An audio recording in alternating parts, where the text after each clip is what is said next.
아까 전에는 이제 그 기후 변화가 일반적인 그 생활이나 일반적으로 어떻게 우리에게 영향을 끼치고 그런 것들을 이해하기 위해서 어떤 정보들이 필요하고 이런 것들에 대해서 말씀을 드렸었고요.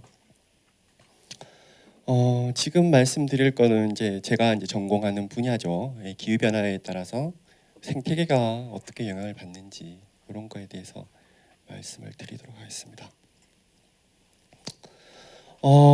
요거는 그 2000년 그 밀레니엄 하면서 상당히 많은 보고서들이 쭉 나왔어요. 그때 기억나십니까? Y2K 뭐 이런 거 하고 밀레니엄 하고 그때 그 새로운 세기가 시작이 된 거잖아요. 그죠? 새로운 세기가 시작되다 보니까 뭐 이런 여러 가지 보고서들이 상당히 많이 나왔었어요. 새로운 그 보고서들이 많이 나오고 이래가지고 그 중에 이제 뭐 밀레니엄에서 이제 2000년 되고 나서 그러면 생태계는 어떻게 변할까 이런 것들에 대한 보고서들이 상당히 많이 나왔고요. 이 딱 보시면 이제 생물종의 멸종 속도라고 해가지고 여러 가지 이제 나왔었는데 최근 그러니까 현재를 기준으로 해가지고 이제 여기는 현재 그리고 여기는 과거, 미래 그래프를 잘 이해를 하시면요 0이고요 1, 2, 10 이게 곱하기 10으로 계속 올라가고 있죠. 보시다시피 이제 뭐 오랜 기간도 과거에는 오랜 기간이 지났어도 거의 멸종이란 것들은 별로 없고요. 뭐 인간이 고의적으로 멸종시키지 않는 이상 많이 남용하거나 그런 이상 그 많은 종들을 멸종시키기도 어려웠을 뿐더러 그런 것도 없고 최근에 이제 종들 같은 경우에는 상당히 좀 많이 죽고 있어요. 그래서 특히 포유류는 좀 적게 죽고 있는데 새나 양서류 이게 엠피비언스 양서류인데 양서류는 뭐 생물 시간에 배우셨는지 잘 모르겠지만 변온동물이지 않습니까? 열 이런 데 상당히 약해요. 그러다 보니까 온도가 이제 뭐 좀 올라가거나 환경이 변하면 멸종하기 딱 좋은 종이 이 양서류입니다. 반면에 이제 뭐 예전에 비해서는 상당히 많이 죽죠. 거의 100마리 가까이 주름 죽고 알려진 종만 그렇습니다. 모르는 종은 우리 알 수 없는 거고 죽었다고 알려진 종만 이 정도 되는 거죠. 그런데 이제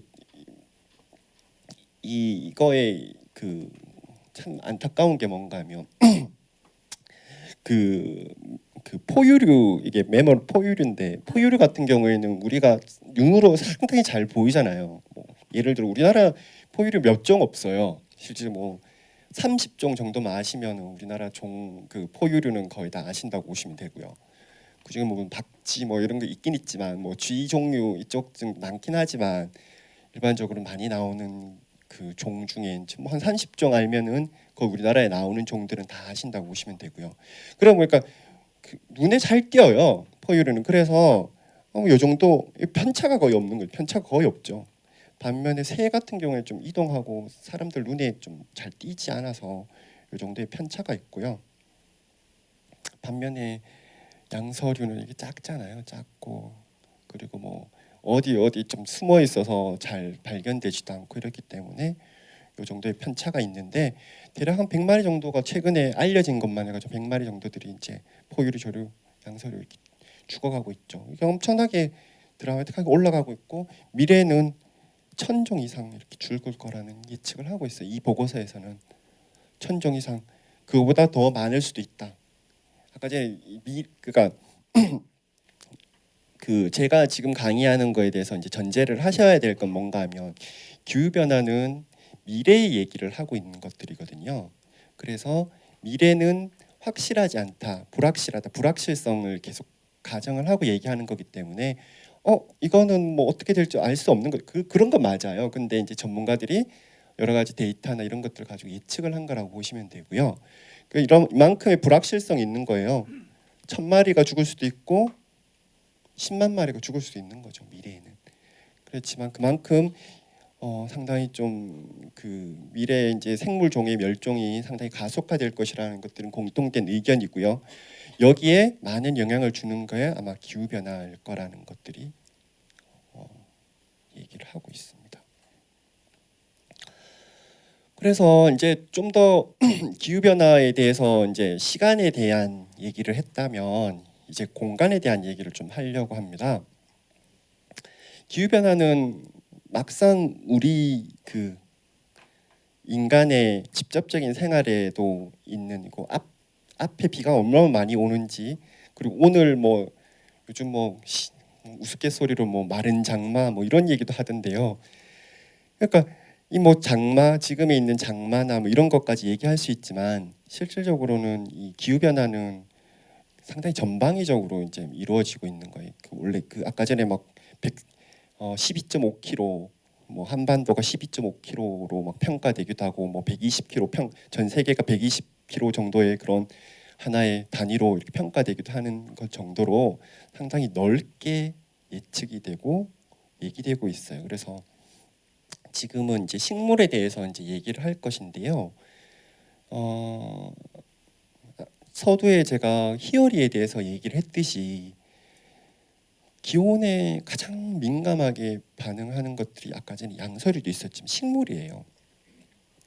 식물은 뭐 잘 아시다시피 온도 상당히 중요하죠.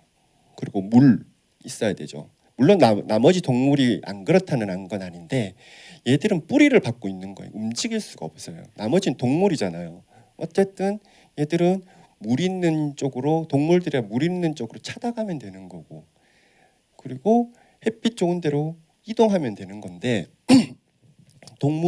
식물 같은 경우에는 씨가 딱 내려서 거기 뿌리 딱 내리면 이제 그 순간부터 이제 뭐 죽을 때까지 계속 그 자리에서만 자라는 거잖아요. 그러다 보니까 이 기후의 그 영향들을 엄청나게 많이 받는 거예요.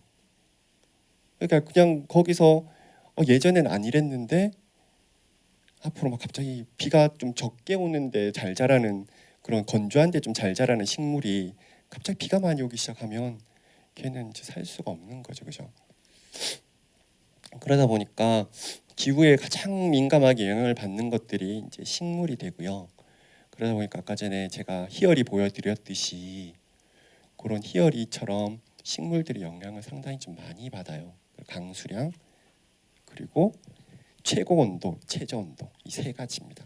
일반적으로 뭐 맥시멈 뭐 템퍼러처 해가지고 뭐 맥스미 그 최고 온도, 최저 온도, 강수량 이 세 가지를 가지고 여러 가지 이제 변수를 만들어서 이 나중에 다시 보여드릴 건데, 그런 거 가지고 얘가 그런 거 있잖아요. 그러니까 뭐 생물 시간에 이제 위조 온도, 이게 너무 어렵게 가지는 말고요. 그러면 아, 어쨌든 얘가 죽기 직전까지의 낮은 온도도 있을 얘는 그 노출돼 있는 거잖아요. 밖에 노출돼 있고 뭐 사람처럼 옷을 입을 수 있는 건 아니기 때문에 이 밖에서 얘는 한 계절을 다 보내는 거죠.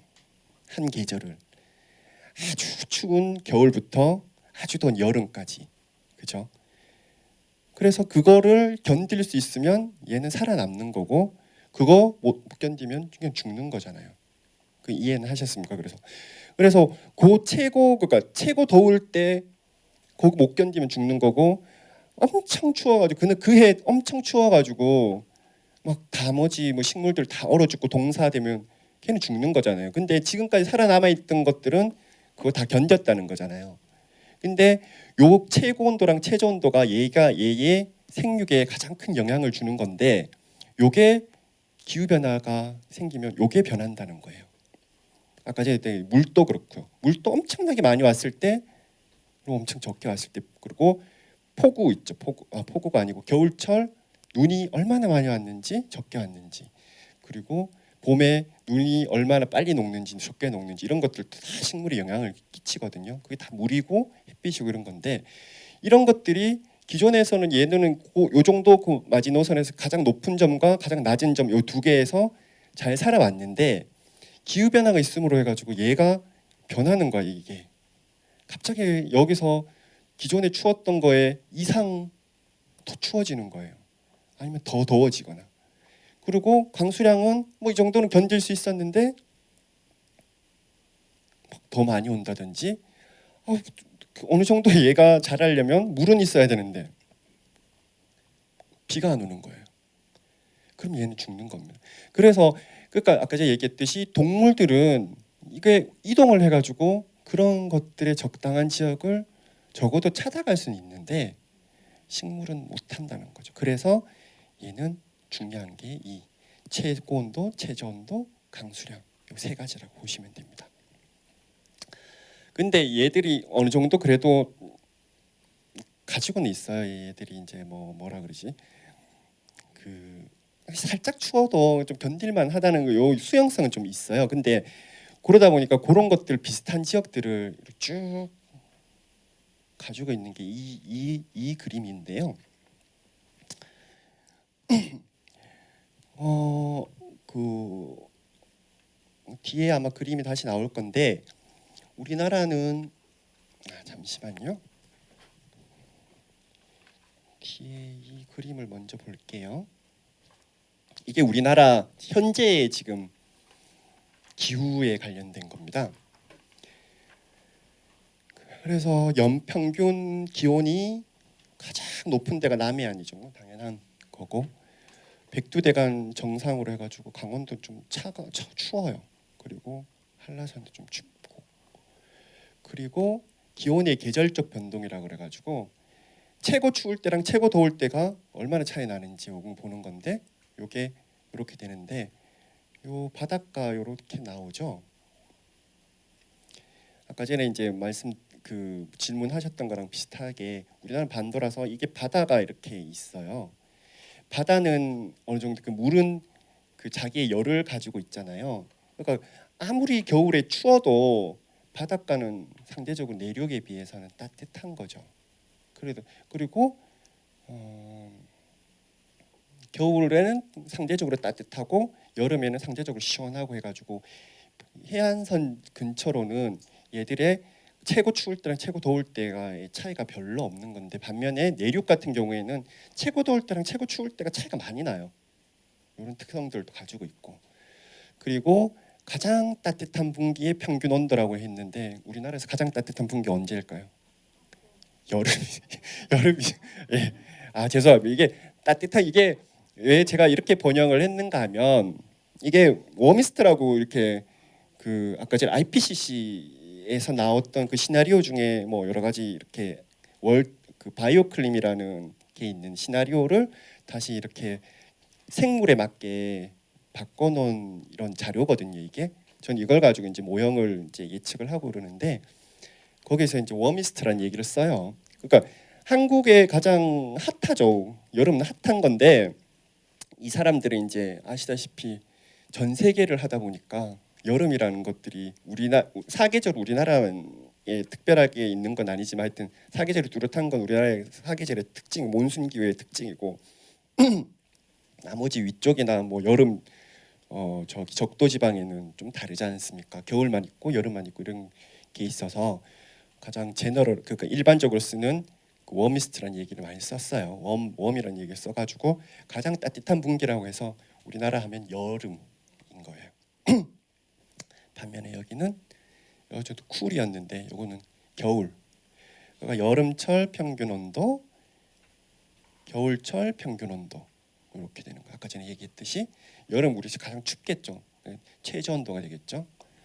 겨울철 최저 온도, 여름철 최고 온도. 이게 보시다시피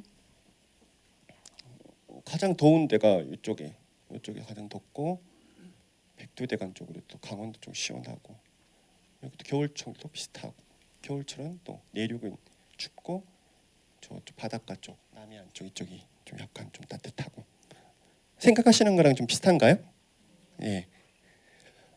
그리고 영강수량은 좀 다르죠. 저번에 아까 제일 처음에 보여드렸던 그 슬라이드에 나왔던 그거죠. 경기 북부 지방에 비 많이 오고 저쪽 지리산 요 기점으로 해가지고 남해안 쪽을 비 많이 오고요. 그리고 강원도 쪽 이쪽에 비 많이 오고 영서 지방이죠. 영서 지방에 비 많이 오고요. 반면에 영남 지방 이쪽에 경북 지방은 지금 강수량이 별로 없는 걸로 나와 있습니다. 상당히 앞으로도 가장 큰 문제일 것 같아요. 경북 지방 이쪽이. 그리고 여름철 강수량, 연강수량은 이런데 겨울철은 그러니까 가장 습한 분기, 우리나라의 가장 습한 분기는 여름이죠. 여름철 강수량입니다. 그러니까 이 우리나라 다시 이제 정리해서 말씀드리면 우리나라의 뭐 비의 대부분이 여름에 오잖아요, 그죠? 그러다 보니까 여름의 강수량이 연 강수량이 영향을 엄청 많이 주기 때문에 여름철 강수량과 연 강수량이 비슷하게 이렇게 나온 거고요. 그리고 이것도 상당히 중요한 팩터인데요. 가장 건조할 때 언제가 가장 겨울, 봄, 겨울, 봄, 겨울. 그러니까 분기라기 때문에 세 개입니다. 딱 1, 2, 3월 이렇게 정해져 있는 건 아니고요. 얘가 알아서 계산을 합니다. 그래서 이제 뭐 12월부터 1, 2월 이럴 때일 수도 있고요. 이쪽에 알아서 얘가 계산한 거기 때문에 그런 지역에서 분기인데 겨울철일 가능성이 높죠. 제가 보기에는 왜 그런가 하면 강수량이 지금 이쪽 영동 지방의 강수량 상당히 높죠. 우리 엄청 많이 오죠. 겨울철에 영서 지방에, 영동 지방에. 그러니까 건조한 시기에 눈이 많이 온다는 겁니다. 겨울철이 더 건조하다는 거죠. 그래서 이렇게 그러니까 가을과 겨울의 그 사이일 수도 있고요. 얘가 그걸 계산을 하는 거기 때문에 그게 날짜로 계산하는 거고 다시 이제 설명을 더 드리면 얘들은 한 해 한 해를 계산하는 겁니다. 이 그래프에 현재라 그러는데 이게 언제인지 궁금하시잖아요. 근데 기후 변화는 최소 단위가 30년이에요. 30년. 30년을 다 그러니까 지금부터 30년 전이면 2010년 기준으로 해서 2013년이니까 30년 전이면 2083년? 83년이잖아요. 83년부터 지금까지의 평균을 지금 이렇게 보여주고 있는 거예요. 83년부터 지금까지. 네. 이거요?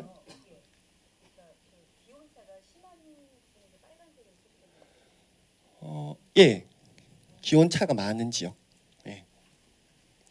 요거는 이제 그러니까 물이란 게 이제 열을 상당히 많이 잘 포함하고 있는 거예요. 열을 많이 가지고 있어요. 반면에 그러면 왜 동해랑 남해만 이렇고 서해 물 상당히 좀 얕잖아요, 그죠? 그것도 영향을 많이 끼치나 봐요. 서해 쪽도 이거 물이 얕기 때문에, 수심 때문에. 그래서 이거 말고도 뭐 연평균 기온, 뭐 따뜻한 분기, 뭐 이런 여러 가지 19개의 변수들이 있어요. 요거 관련돼 가지고 이것들은 어떻게 만드는가 하면 아까 제가 얘기했듯이 30년 지금 83년부터 지금까지 만약에 지금 시점에 이걸 만든다면 83년부터 지금까지의 그 월별로 평균 강수량과 가장 높은 강수량, 최고 온도, 최저 온도 이렇게 해가지고 이걸 세 개 가지고 지금 이걸로 만드는 거예요. 다 만들 수 있겠죠, 그죠?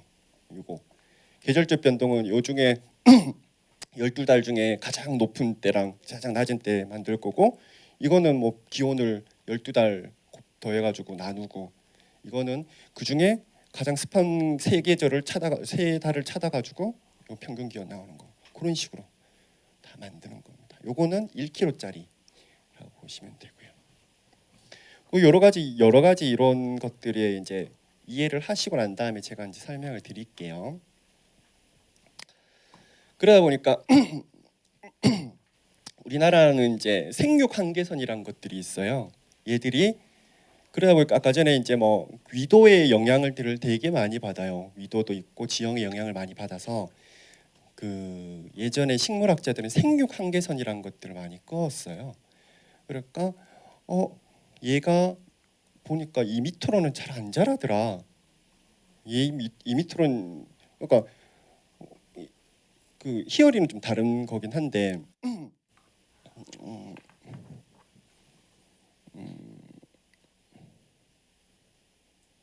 여기 보시면 나도밤나무 같은 경우에는 지금 보니까 이렇게 자라죠. 그 여기 최저 이쪽으로 쪽쪽쪽쪽쪽쪽 꺼으면 이 생육 한계선이 되는 거예요. 그리고 얘도 이렇게 생육 한계선이 되는 거고 해안가 쪽으로 자라는 거예요. 생육 한계선. 얘는 더 위로 못 올라가는 거예요. 위로 올라가면 춥겠죠. 상당히 일반적으로 춥죠. 많이 바닷가를 제외한 나머지 지역은 좀 춥죠. 아까 전에.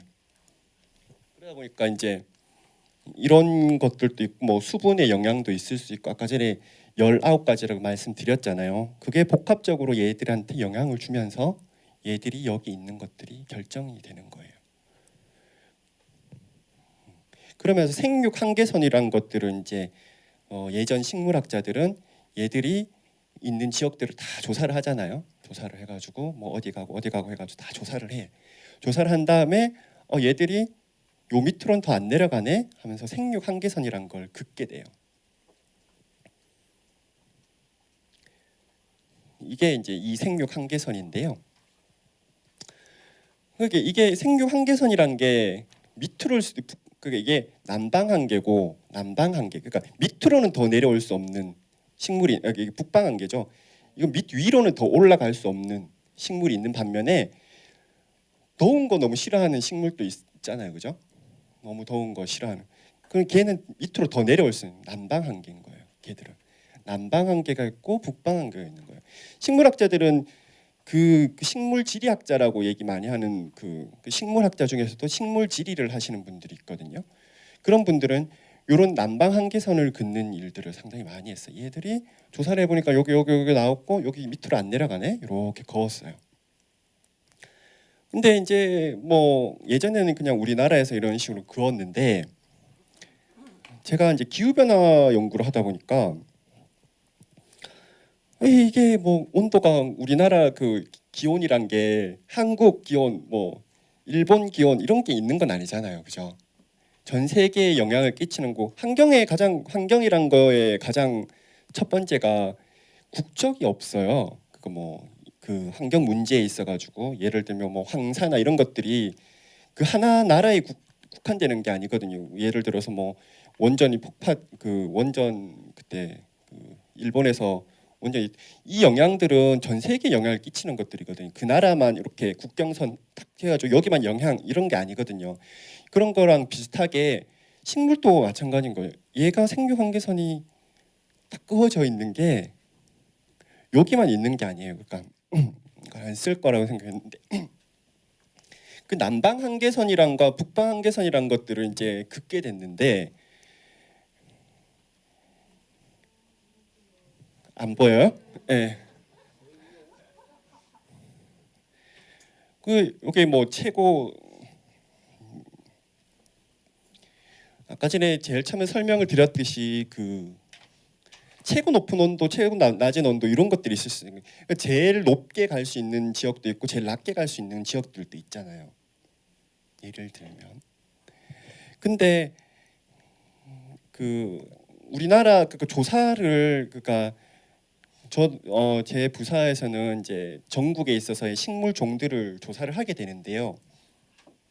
조사를 하면 이제 한반도 제 잘 못 그려서 죄송합니다. 북방 한계는 이렇게 보이는데 남방 한계는 알 수가 없는 게 있어요.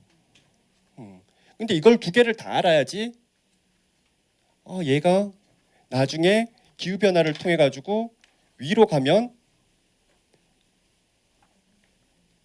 어떻게 변할 것인지 밑으로 가면 어떻게 될 것인지 이걸 아는데 우리나라 자료만 가지고는 모르는 거예요. 그냥 우리나라 자료에서는 얘들이 실질적으로 생육 한계선 여기까지 있는데 막 말레이시아, 대만 여기까지 막 살 수 있는데 우리나라 자료는 제주도가 마라도가 마지막이잖아요.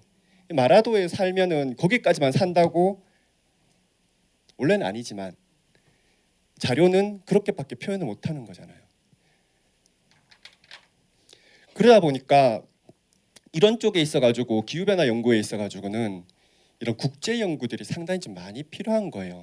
근데 이런 부분도 상당히 지금 우리나라에 좀 많이 없는 부분이긴 한데 지금 일반적으로 이제 생육 한계선이라고 해가지고 뭐 에버그린 해가지고 그냥 모든 종들을 같이 얘기를 하고 있는데 그 상록 하렵수의 그 보더라인 그러니까 생육 한계선이 요렇게 우리나라에는 요렇게 형성이 돼 있는 거예요.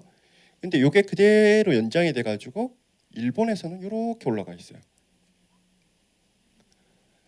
그럴 수 있잖아요. 근데 자료는 우리나라 자료밖에 없는 거죠. 그래서 한중일 이 같은 연구들을 많이 하자는 제안들을 많이 하는데 그쪽의 연구들이 상당히 좀 많이 없는 편이에요. 그래서 상대적으로 이제 지금 제가 하고 있는 연구들은 그 한국, 중국, 일본 이런 자료들을 같이 이제 수집할 수 있는 사람들을 좀 찾고 있어요. 같은 요 레벨에 연구하려고 하는 사람들을 찾으려고 노력을 하고요. 그런 것들을 통해 가지고 좀 더 디테일한 연구들을 할 수 있는 거죠.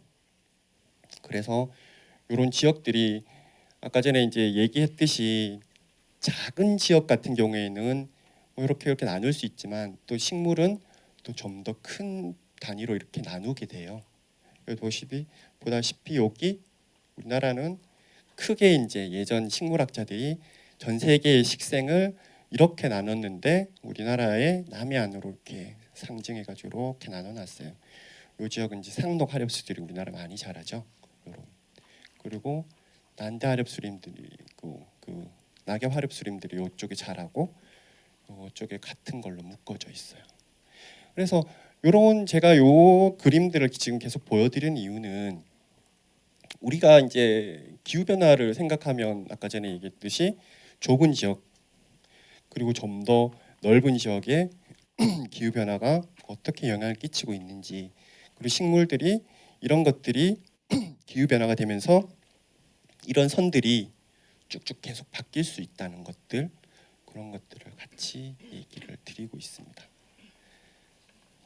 이것도 같은 내용들이고요.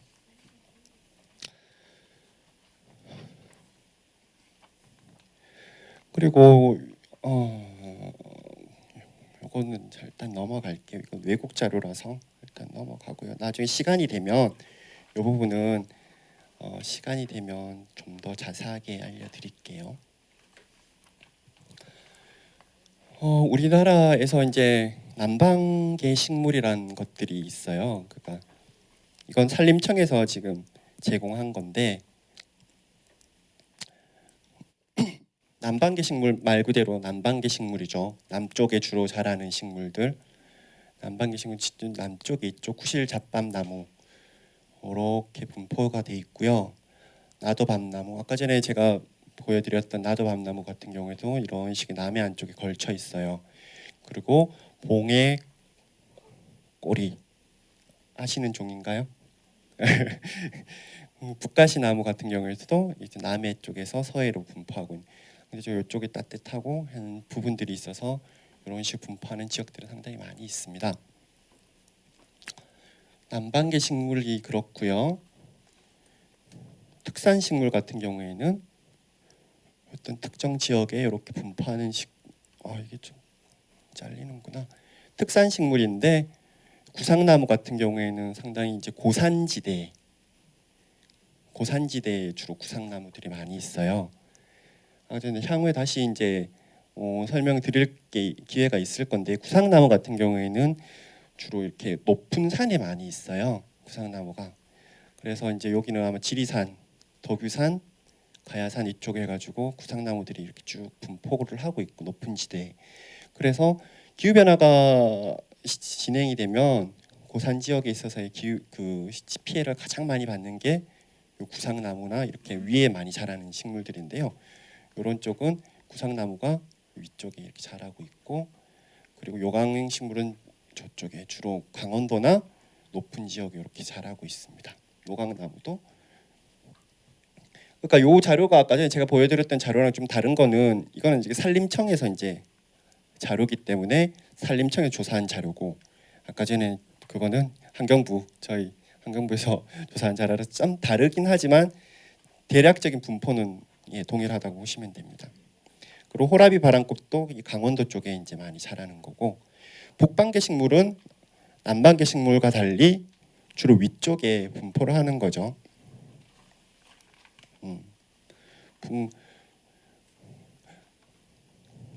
북방계 식물, 그래서 분비나무 강원도 쪽에 상당히 많아요. 그리고 등칙, 속새, 산겨릅. 그래서 이런 식으로 이렇게 북방계, 남방계 특산식물은 주로 이제 아까 제가 얘기했듯이 고산식물들일 가능성이 상당히 높고요. 특이시형에 이제 바탕하는 것들이 상당히 많아서 이런 것들은 이제 기후 변화에 상당히 좀 영향들을 많이 받는 종 중에 세 가지 이렇게 카테고리가 이렇게 됩니다. 남방계, 북방계, 특산식물. 그래서 이제 남방계 같은 경우에는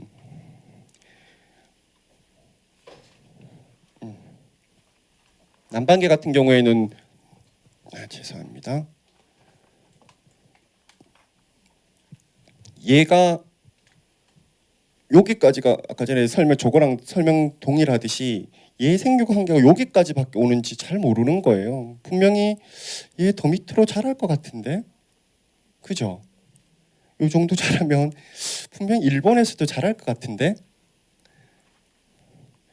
그리고 이렇게 봉해꼬리 이것도 이 정도 이렇게 자라면 뭐 대만에서도 좀 자랄 것 같은데, 물론 안 자랄 수는 있어요. 그게 종자가 그것까지 안 날아가면 못 날아가는 거죠. 못 가겠겠죠. 근데 분명히 풋가시나무도 자랄 건데, 나도 밤나무도 자랄 건데 라는 생각들을 많이 하게 되는 거고, 저 이제 주로 이제 국제학회 가게 되면 이제 나도 밤나무나 풋가시나무 이런 것도 일본에 대만에 있는 쪽에 있다고 얘기를 해요. 뭐 종이 약간 좀 다르긴 하지만, 그래서 이런 것들이 이제 기후 변화로 해가지고 남방계 식물들이 점점 만약에 따뜻해진다는 가정하면 얘들이 점점 위로 올라가겠죠. 예, 점점 생육 위치가 점점 위로 올라가겠죠. 그러면 올라가는 그 최저에 있어서의 기온들을 여기로 보는데 점점 이렇게 막 여기가 비어버리는 거예요, 그죠? 어떤 느낌이신지 아신가요? 이렇게 쭉 올라가면 요 밑에가 비어버리잖아요. 근데 원래는 안 그렇다는 거예요. 분명히 일본이나 대만, 중국 남부 지방엔 분명히 비슷한 종이 있을 거란 말이에요. 그럼 걔들은 분명히 기온이 올라가도 살 수 있고, 얘들이 이렇게 올라가는 게 아니라 얘들이 점점 확장돼 나갈 수 있다는 것들을 얘기하는 거예요. 그래서 이제 기후 변화 뭐 연구에 있어 가지고 이런 게 컨셉이 상당히 중요하고요. 그러다 보니까 이런 기온에 따른 것들이 이제 그 남방계, 북방계 이런 것들이 보다시피 다 기온에 따른 것들이잖아요. 남쪽에 위도에 따른 것들이 많고, 아까 전에 특산식물 같은 경우에는 고도 이렇게 높은 지대에 있고 이렇기 때문에 그 기온의 변화에 상당히 민감하게 반응을 하는 거죠. 그래서 이런 부분들에서 상당히 좀 중요한 부분들이 있다라고 얘기를 드리고 있습니다. 그래서 남방계, 북방계 그리고 특산식물 중에 고산식물들은 기후 변화에 상당히 취약하다라는 것. 그래서 산림청에서는 이제 뭐 기후 변화 취약종 300종 해가지고 이제 남방계 100개, 북방계 100개, 그리고 특산식물 100개 이런 식으로 나눠가지고 이렇게 고시를 하고 있습니다. 그래서 이제 제가 이것도 이제 2012년에 제가 이제 학회지에 이제 발표를 했던 논문인데요. 그 과학원에서 이제 조사됐던 지점들을 기반으로 해가지고 얘들이 어디 살까 이런 것들을 이제 추정을 했었습니다. 나도밤나무, 노각나무, 사스레피. 보니까 왜 이 세 종을 했는가 하면 이렇게 남방 쪽으로 이렇게 분포를 하더라고요. 이 세 종들 같은 경우는 특이하게. 아까 전에 얘도 이렇게 특이하고요. 그리고 사스레피도 이쪽 남해안 쪽으로 이렇게 쭉 됐었고. 그래서 이게 이제 아까 전에 보여드렸던 요 자료 19개의 바이오 클림 그 생물 기후 자료를 넣고 모델 모형을 돌렸더니 이런 지역에 살겠더라라는 것들을 예측을 한. 까만색들이, 그러니까 빨간색 점은 수집 위치고요. 그리고 까만색 점은 이제 예측을. 그러니까 요 정도 사니까 나머지 지역도 이런 데 까만 데는 살겠더라라는 것들을 나타내고 있는 겁니다. 북방계 식물들은 이렇게 됩니다. 꼬리 진달래, 꼬리 조팝, 상겨륵 같은 경우에는 주로 남쪽에는 잘 안 자라고요. 북쪽으로 위로 쭉 자라죠. 근데 좀 궁금한 건 북한에는 어떻게 잘 몰라요. 분명히 북한으로 이렇게 자료를 다 모았으면 북한도 이렇게 쫙 올라가 있을 텐데 북한은 잘 모르겠어요. 자료가 없어서. 예. 전화요? 아, 예, 뭐 가능할 거예요 아마 서로. 예. 그래서 일단은 큰 단원에 있어가지고 식물, 그러니까 제가 이제 기존에 연구했던 식물 이제 위주로 이제 설명을 드렸고요. 이제 다음에 이제 생물 전체로 이제 얘기를 드릴 건데요. 혹시 여기까지가 한 단원이 이제 끝날 건데 생명도시 시흥